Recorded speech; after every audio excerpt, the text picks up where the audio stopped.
Disciplinary literacy is a newer idea, and it doesn't come out of the reading field specifically. It actually originally came out of science and social studies and so on and so forth.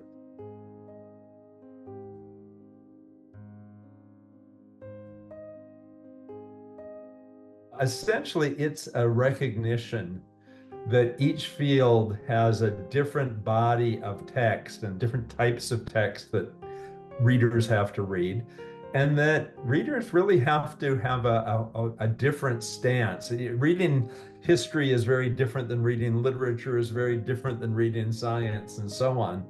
And so the notion is if you actually want to uh, learn science and understand science, then you have to read more like a scientist. You have to approach the text in the way that a historian would, the way that a mathematician would. That means you have to have some understanding of how research is done in those fields, how knowledge is created.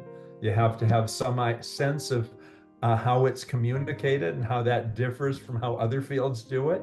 And you have to have a set of strategies and approaches that actually allow you to successfully take on the books in your field, the books and articles and all the kinds of texts in your field.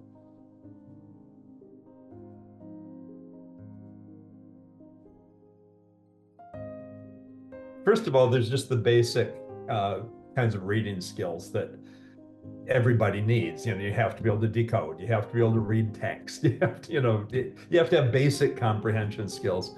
And certainly elementary schools, that's an important part of what they do. And we don't want to lose sight of that.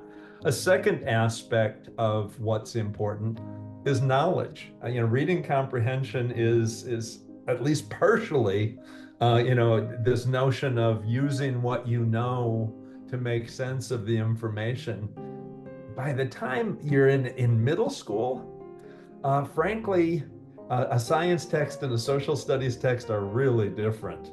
They're presenting very different information. They're using tables and charts very differently, and so on and so forth. And boy, in some programs that happens in fourth or fifth grade, and some it happens in sixth or seventh grade.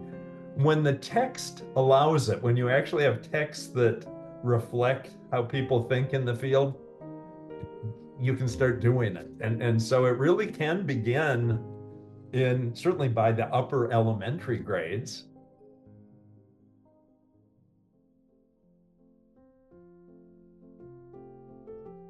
In elementary, you want to get all the teachers together.